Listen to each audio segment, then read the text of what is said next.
अस्सलाम वालेकुम। Prevent type 2 diabetes यानी टाइप 2 डायबिटीज़ को हम किस तरह प्रिवेंट कर सकते हैं, यानी टाइप 2 डायबिटीज़ को प्रिवेंट करने के लिए हमें क्या करना चाहिए। Reduce your total carbohydrate intake, यानी अपने टोटल कार्बोहाइड्रेट्स जो हम लेते हैं उसको रिड्यूस करना चाहिए। The quantity and quality of your carbohydrate intake are both important factors to consider when making dietary changes to help prevent diabetes। यानी अगर हम डायबिटीज़ को प्रिवेंट करना चाहते हैं तो उसके लिए ये ज़रूरी है कि क्वांटिटी और क्वालिटी दोनों जो कार्बोहाइड्रेट्स हम लेते हैं उसको क्या करना चाहिए, उसको डाइटरी चेंजेस उसमें करना चाहिए। यानी जो कार्बोहाइड्रेट्स हम लेते हैं उसकी क्वांटिटी और क्वालिटी दोनों में हमें क्या करना चाहिए, चेंजेस करने चाहिए अपने डाइट में, ताकि हम डायबिटीज को प्रिवेंट करें। Your body breaks down carbohydrates into small sugar molecules which are absorbed into your blood stream.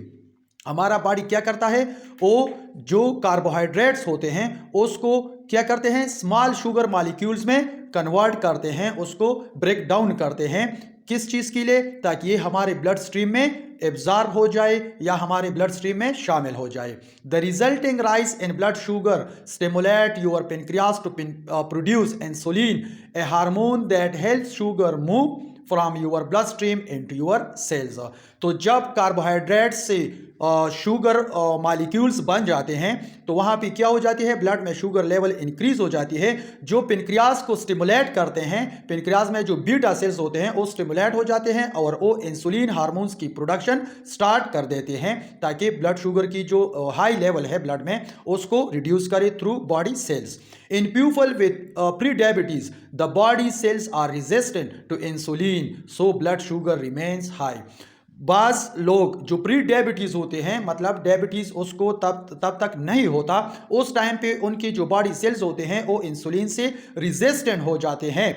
Insulin मौजूद होता है लेकिन बॉडी सेल शुगर्स को कवर नहीं कर सकता या रिड्यूस नहीं कर सकता। To compensate the pancreas produces more insulin attempting to bring blood sugar down.